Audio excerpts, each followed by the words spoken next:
Ista'inu dinas siratal mustaqim siratal ladzina an'amta 'alaihim ghairil maghdubi 'alaihim waladdallin amin.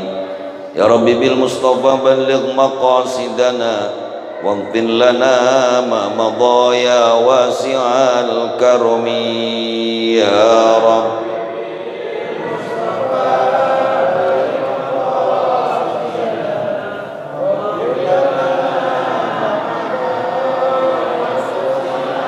Wal habibul ladzi turja syafa'atuhu likulli haulin minal ahwali muqtahimi ya Rabb.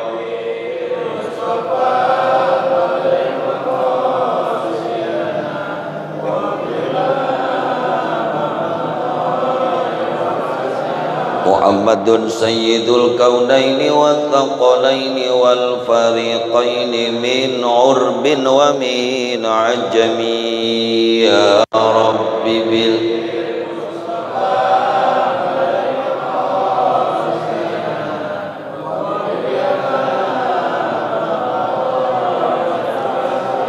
Allahumma salli wa sallim wa barik alaihi wa ala alihi.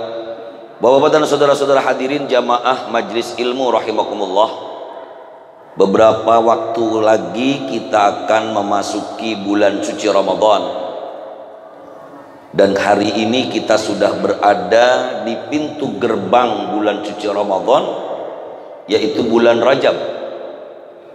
Malam ini saya tidak akan membahas tentang fikih muamalah. Izinkan saya mengkaji hal yang cukup penting tentang bab qadha puasa Ramadan, kemudian membayar kifarat pada kewajiban ibadah di bulan suci Ramadan, dan yang ketiga adalah membayar fidyah.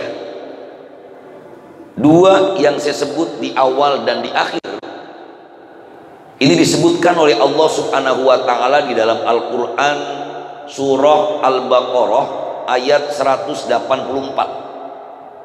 Allah Subhanahu wa taala berfirman, bismillahirrahmanirrahim, faman kana minkum maridon aw ala safarin fa iddatum min ayyamin ukhar.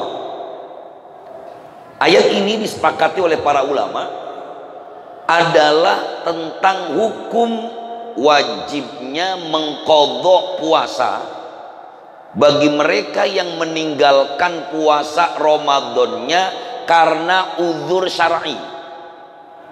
Apa itu uzur syar'i?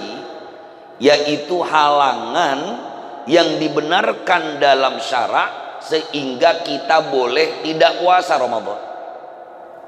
Allah berfirman, faman kana minkum maridon, maka siapapun di antara kalian yang dalam keadaan sakit, aw ala safarin, atau dalam keadaan musafir, Allah Azza wa Jalla sampaikan maka dia boleh tidak berpuasa, fa iddatum min ayyamin ukhar, tapi dia wajib mengqadhanya pada hari yang lain.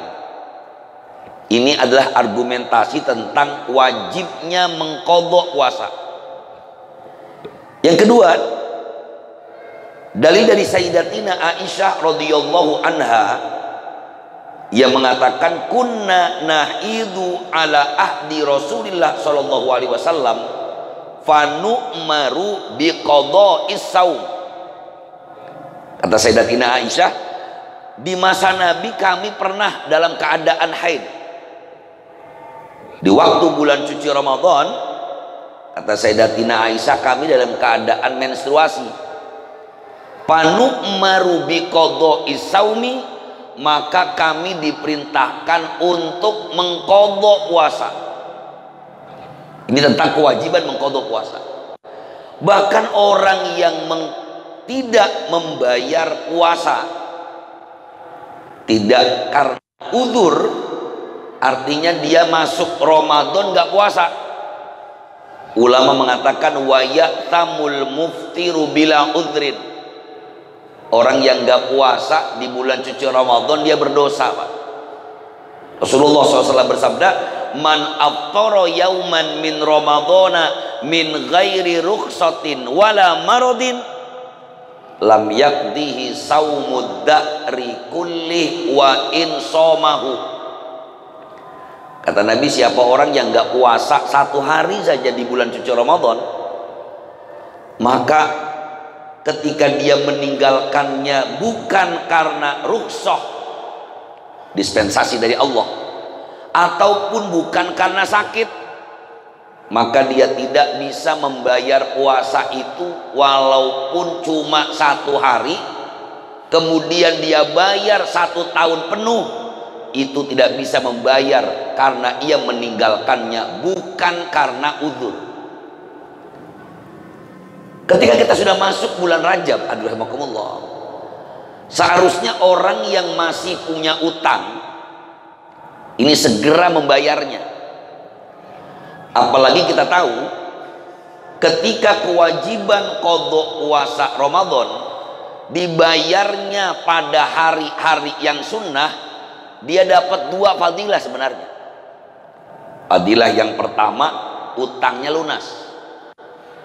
Fadilah yang kedua, dia dapat kebagian pahala sunnah. Kita bayar qadha puasa Ramadan hari Senin, hari Kamis, Ayyamul Bid 13, 14, 15, di bulan Rajab, di bulan Sya'ban. Maka ini adalah hari di mana Nabi kita Muhammad SAW menganjurkan kita puasa.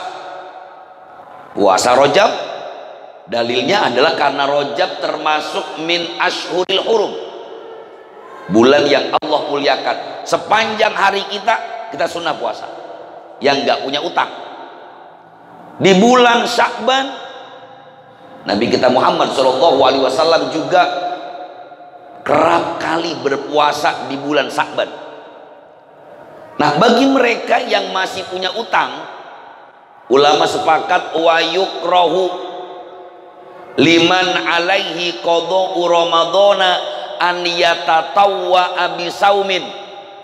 Makruh hukumnya orang yang masih punya utang puasa Ramadan mengerjakan puasa sunnah. Ini namanya skala prioritas, hadirin. Ketika ada pilihan yang wajib dengan yang sunnah, kita milih yang mana? Wajib, yang sunnah belakangan. Kita punya utang, bayar utang wajib apa sunnah? Wajib. Sodakoh wajib apa sunnah? Kira-kira bayar utang dulu apa sodakoh dulu? Kita punya duit cukup buat umroh, cuman punya utang juga sama tetangga. Umroh dulu, bayar utang dulu. Bener itu. Ada orang ngajakin umroh, bang udah bayar setengah aja. Wah, ini kapan lagi gue bayar setengah ini? Padahal tetangga tuh udah nungguin pengen dibayar utangnya. Kita biasanya umroh dulu apa bayar utang dulu? Alhamdulillah bayar utang dulu, Pak, ya. Kadang-kadang ada juga, Pak, biarin Ustaz saya umroh dulu aja, ntar saya minta sama Allah di sono, ya Allah mudah-mudahan utang saya lunas. Akhirnya pulang umroh malah nambah utang. Nah, umroh belum lunas tadinya. Tuh, ini makruh hukum. Ya. Lalu bagaimana kalau seandainya ada orang sampai masuk bulan Ramadan belum bayar utang? Ketika disuruh masuk bulan Syawal, ntar aja deh, gampang, Dzulqa'dah. Lah ente kan punya utang puasa 1 minggu, udah ntar aja bulan haji. Ini udah bulan Rajab tuh, guru udah ngingetin, udah bayar utang belum? Udah ntar aja Sya'ban. Tahu-tahu bulan Sya'ban malah sakit. Dosa nggak dia, Pak?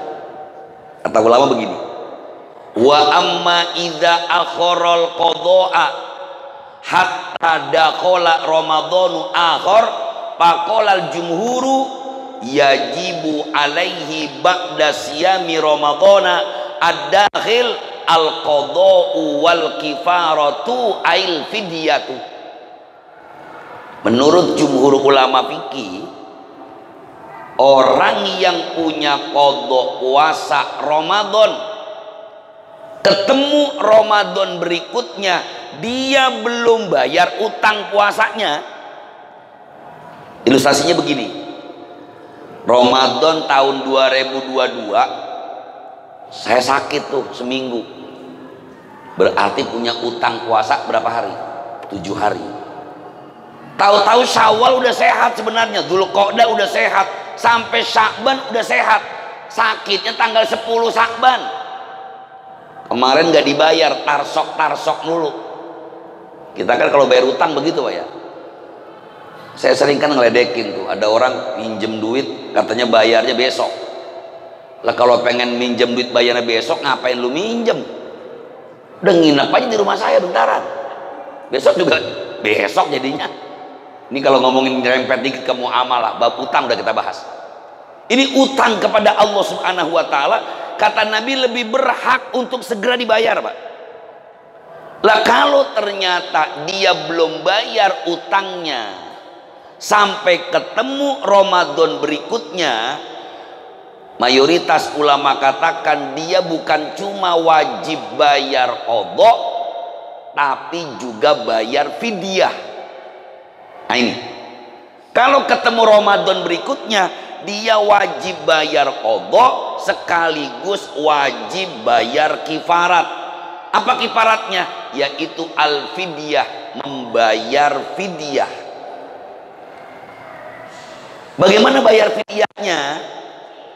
Ini bayar fidyahnya sama seperti konsep yang kedua yang disampaikan Allah di surah Al-Baqarah 184, wa 'alal ladzina yutiqunahu fidyatun ta'amu miskin. Bagi orang yang nggak mampu, karena konsep yang kedua tentang fidyah ini adalah orang yang puasa di bulan Ramadan sakit, ternyata sampai lewat Ramadan, Syawal, Dzulqa'dah, Dzulhijjah sakit terus, udah nggak mungkin bayar utang dia. Maka orang yang seperti ini, konsep yang kedua adalah membayar fidyah, sama dengan orang yang udah tua beneran.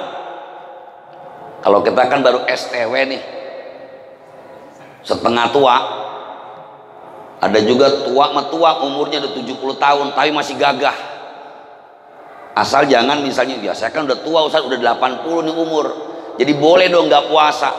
Tapi ngerasa tua kalau lagi disuruh puasa, tapi kalau nonton dangdut depan, ya berarti belum tua nih orang. Dia masih semangat bener kalau maksiat. Ini kalau orang yang tidak mampu karena tua yang sudah sangat renta tadi, maka dia wajib membayar fidyah. Likulli yaumin muddun. Setiap 1 hari yang ia tinggalkan 1 mud. Saya sering membulatkan 1 mud itu kurang lebih 600 gram. Jadi gampangnya 1 liter beras bagi kita yang meninggalkan 1 hari puasa kalau ketemu Ramadan berikutnya. Kata ulama, wa tatakarraru al-fidyatu bitakarruril aqwam. Kalau kodok hari puasanya nggak nambah. Tadi kan gambarannya utang puasanya berapa hari? 7 hari. Ketemu tahun 2025 belum bayar utang juga, tetap bayarnya segitu, Pak. tapi tidak dengan fidyah. Fidyahnya kalau tahun 2023 7 liter beras belum dibayar sampai 2024. Jadi nambah 7 kali 2. Tahun 2025 belum dibayar juga, nambah lagi 7 kali 3. Begitu seterusnya, Pak. Namun bedanya bagi orang yang punya utang udah puluhan tahun yang lalu yang nggak ketahuan. Kan ada tuh orang, dulu sih Ustaz boro-boro puasa saya, ngelihat masjid aja enak. Tapi KTP jangan ditanya, KTP sih Islam, saya sunat kok, saya nikah kok, cuma nggak pernah puasa. Atau bisa jadinya berangkat dari rumah mengakunya puasa. Abang puasa bang, lalu lihat bibir gua nih sampai kering banget. Padahal mah puasa Ramadannya baru nungguin maghrib kita mancing nyok, tapinya mancing bawa kopi, bawa rokok, bawa kue lah, bukan mancing jadinya pak, ngopi siang-siang puasa. Maka orang yang seperti ini kalau terlalu lama, misalnya nggak puasa sampai 50 tahun, supaya tidak memberatkan, dia nggak perlu menghitung kodoknya, nggak perlu menghitung fidyahnya. Suruh ngapain doang? Tubu ilallahi taubatan nasuha. Dia cukup bertaubat kepada Allah dengan sebenar-benarnya taubat. Dalam mazhab Syafi'i, dia cukup membayar kodok puasa Ramadannya semampunya. Misalnya lagi puasa Rajab, dia jangan niat puasa Rajab. Saya niat puasa di bulan Rajab karena bayar kodok Ramadan. Nanti puasa di bulan Sya'ban, saya niat puasa di bulan Sya'ban karena bayar kodok Ramadan. Ini persoalan kodok Ramadan ketika kita belum sampai membayarnya, mumpung masih banyak waktu pak. Bulan Rajab masih lumayan beberapa hari lagi, bulan Sya'ban masih suatu bulan, kurang lebih 43 hari lagi menuju Ramadan. Yang belum bayar utang puasa segera. Bagaimana kalau ternyata nggak sempat bayar? Mana nggak sempatnya, keburu meninggal. Ini orang tua saya Ustadz lagi Ramadan kemarin full gak puasa 1 bulan. Syawal orang-orang lebaran dia masih diimpus. Bulan Dzulqa'dah, Dzulhijjah, di bulan Muharram innalillahi wa inna ilaihi rajiun, meninggal. Berarti dia punya utang puasa nggak pak? Punya.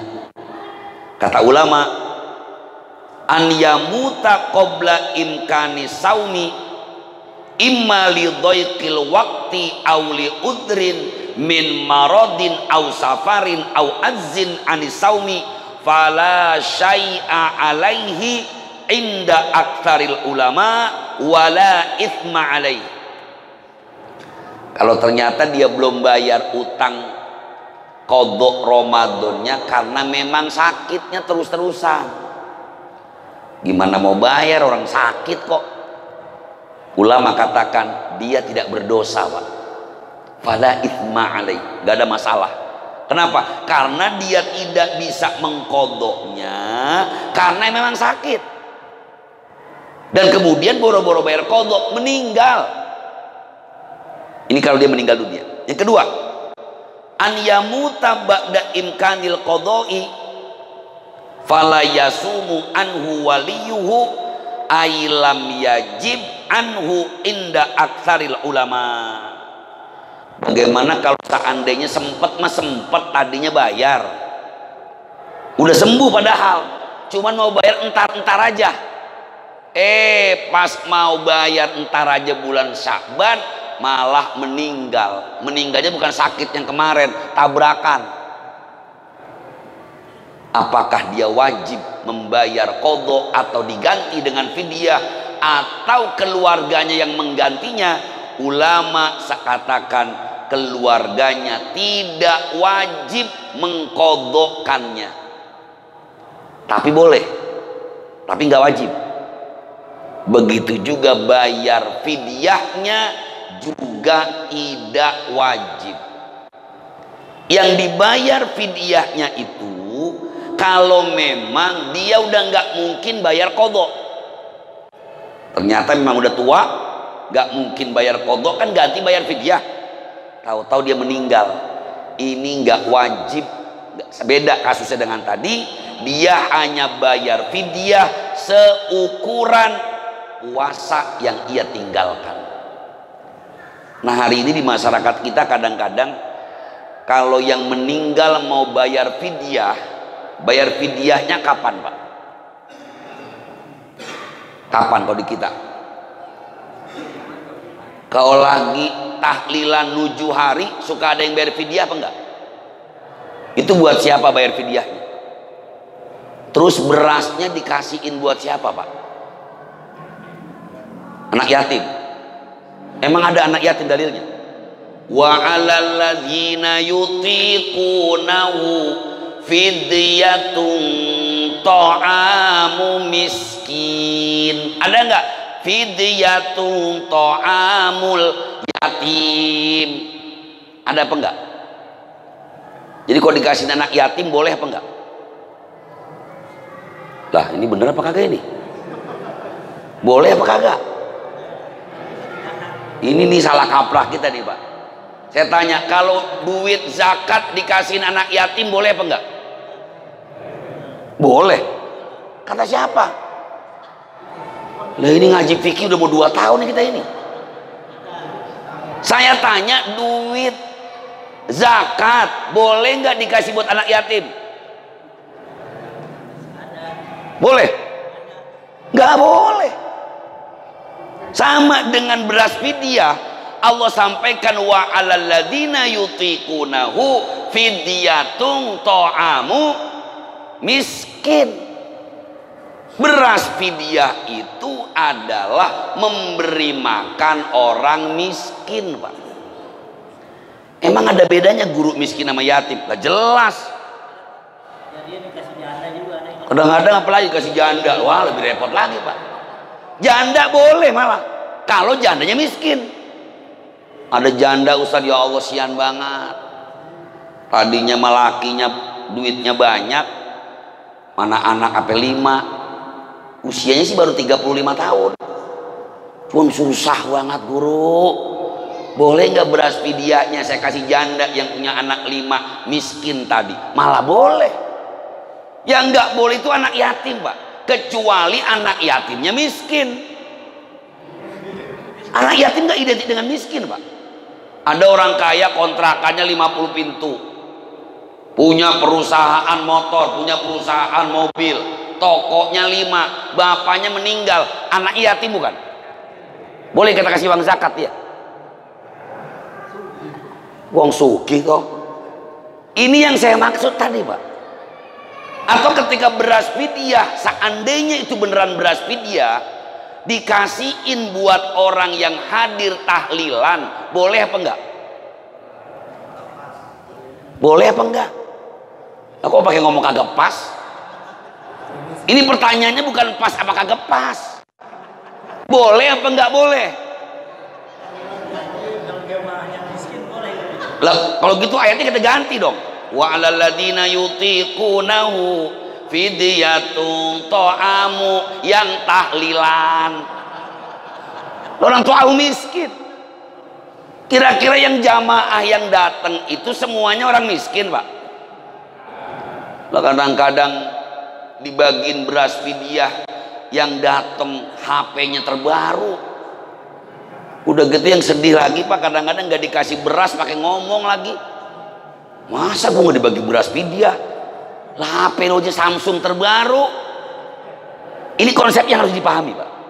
Jadi bayar qadha itu bagi mereka yang memang ada kewajiban membayarnya, tetapi ketika mereka nggak mampu, nggak ada masalah. Ini konsep tentang qadha. Yang kedua fidyah tadi, Pak. Konsep tentang fidyah, dalilnya wa 'alal ladzina yutiqunahu fidyatun ta'amu miskin. Hukumnya wajib. Bagi siapa? orang yang nggak bisa berpuasa. Ustaz, saya ini sakitnya kata dokter udah nggak boleh puasa udah, tapi doyan makan, doyan sih. Man kalau puasa kata dokter nggak boleh. Saya pernah nyoba Ustaz, sahur ngikut jam 4, jam 6 mata saya udah kunang-kunang, jam 7 mata gelap, jam 8 pingsan. Udah jangan puasa Pak, udah parah itu penyakitnya udah mah. Jam 10 mati ya, jangan, masih kuat tadi Pak. Nah orang yang seperti ini dia boleh nggak puasa karena memang ada rukhsah dispensasi tadi, tapi dia wajib membayar fidyah karena konsepnya adalah la yukallifullahu nafsan illa wus'aha. Allah subhanahu wa ta'ala tidak membebankan kepada setiap diri kecuali seukuran kemampuannya. Yang kedua, orang yang wajib bayar fidyah adalah orang yang sakit yang nggak mungkin diharapkan kesembuhannya, penyakitnya parah, komplikasi, pokoknya dia mau kapan pun nggak bakal bisa kodo udah. Contoh, maaf, ada orang yang kena penyakit memang lemah saja bawaannya, ini nggak perlu puasa, cukup langsung membayar fidyah. Begitu juga wajib membayar fidyah dan juga qadha bagi perempuan yang hamil dan menyusui ketika dia khawatir pada anaknya. Jika dia khawatir hanya pada dirinya, maka cukup dia bayar qadhanya saja. Nih istri kita bilangin, yang menyusui, yang hamil, dia nggak apa-apa nggak puasa Pak. Tapi saat udah lahiran, udah sehat lagi, bayar utang puasanya. Kalau dia mengkhawatirkan juga pada anak-anaknya, maka bukan cuma qadha, tapi juga dia wajib membayar fidyah. Dalilnya tadi saya katakan, membayar fidyah adalah mereka yang tidak mungkin membayar puasanya, maka dia wajib membayar fidyah 1 hari 1 mud, yaitu 1 liter beras. Dan sunnah ditambahkan, misalnya kalau cuma 1 liter beras, ini orang miskin nanti masaknya pakai apa? Emang suruh makan beras doang? Ditambahin deh 1 beras 1 liter, karena saya punya utang 10 hari, berasnya 10 liter sama duit 100.000 sama HP 1. Boleh apa enggak? Boleh kalau HP-nya ada. Itu sunnah yang itu mah Pak. Tapi kalau yang tadi wajibnya cuma bayar fidyah. Itu nomor 2-nya. Jadi sekali lagi bahwa yang disebut dengan fidyah itu adalah membayar fidyah, yaitu memberi makan kepada orang miskin. Ini udah pernah kita bahas tentang zakat, bahwa tidak ada satupun klausa dalam ayat Al-Quran surah At-Taubah ayat 60 bahwa zakat itu boleh kepada anak yatim. Tidak, zakat itu kepada orang miskin. Itu artinya zakat, beras fidyah itu hanya boleh diberikan kepada orang miskin, mau dia yatim kek bukan kek. Kalau dia miskin, kasihin. Kalau bapak-bapak yang terlanjur misalnya tahlilan dikasih beras fidyah, kalau bapak ngerasa miskin, silahkan dibawa pulang. Kayaknya seganceng gua doang yang paling miskin ini, bawa, kalau perlu jatah teman pinta, kan gua yang miskin, sini beras lo. Tapi kalau bapak nggak ngerasa miskin, maka bapak cari tuh pulang tahlilan mana orang yang miskin. Karena biasanya malah yang miskin jarang ikut tahlilan Pak. Nah, dia nggak sempet tahlilan, lagi usaha soalnya. Biasanya yang pada senang tuh yang udah punya gaji ikut tahlil. Masa iya masih mau nerima beras fidyah gitu. Itu yang kedua. Yang terakhir adalah kifarat. Secara definisi, kifarat itu bisa diterjemahkan dengan denda. Nah, kifarat ini menurut jumhur ulama hanya 1 sebabnya. Apa yang menyebabkan seseorang wajib membayar kifarat? Yaitu ifsadu saumi ramadhana khosotan amdan, orang yang merusak puasa Ramadannya dengan sengaja, dan ia merusak Ramadannya itu dengan melakukan hubungan suami istri di siang hari di bulan Ramadan, itu bayar kifarat. Artinya apa? Kalau seandainya dia lupa, nggak bayar kifarat. Misalnya kejadiannya jam habis sholat subuh, kata bininya, bang bukan udah Ramadan ini? Ah belum kali, gua kan ngikutin Muhammadiyah, Ramadannya besok. Kagak bang, saya kan NU, hari ini puasanya bang. Wah ribut, akhirnya kejadian juga pak. Maka tergantung keyakinan dia mau Ramadannya kapan.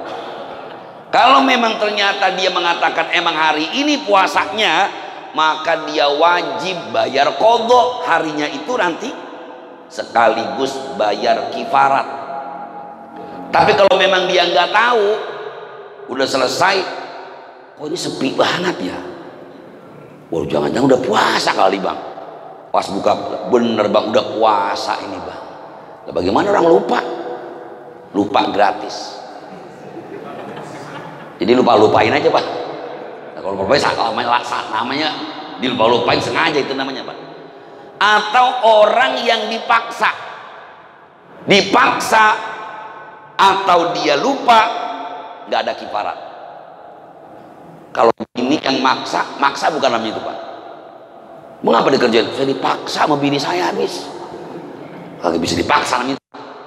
Uniknya rahimakumullah, bayar kifarat itu wajibnya adalah hanya untuk suaminya. Jadi nggak dua-duanya pak.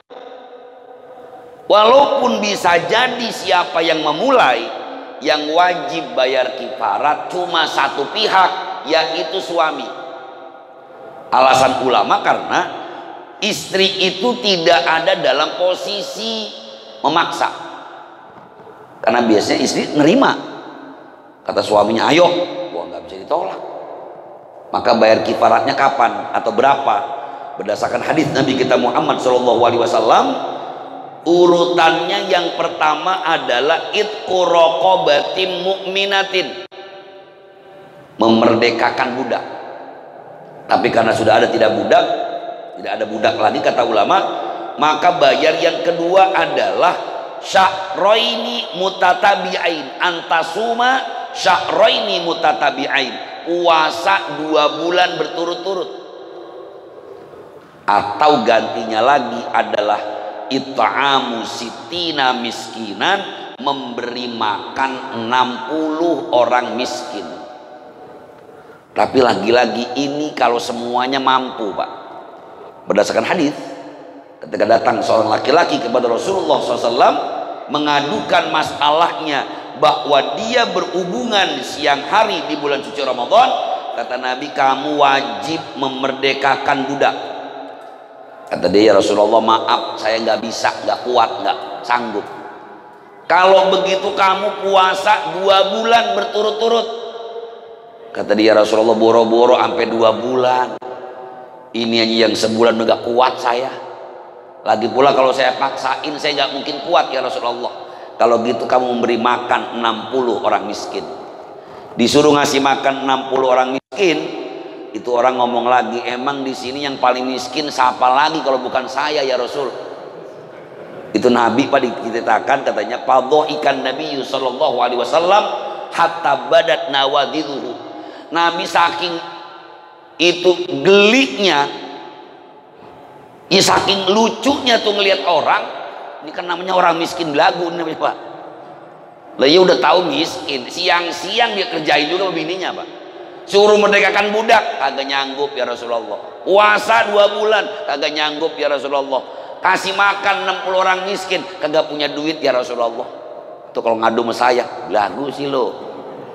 Tapi Nabi nggak begitu pak, bijak kata Nabi. Ya udah, ya lucu kata Nabi, sampai tertawa Nabi, bukan senyum lagi pak, sampai kelihatan gigi gerahamnya. Kata beliau, idhab fa'at imhu ahlak.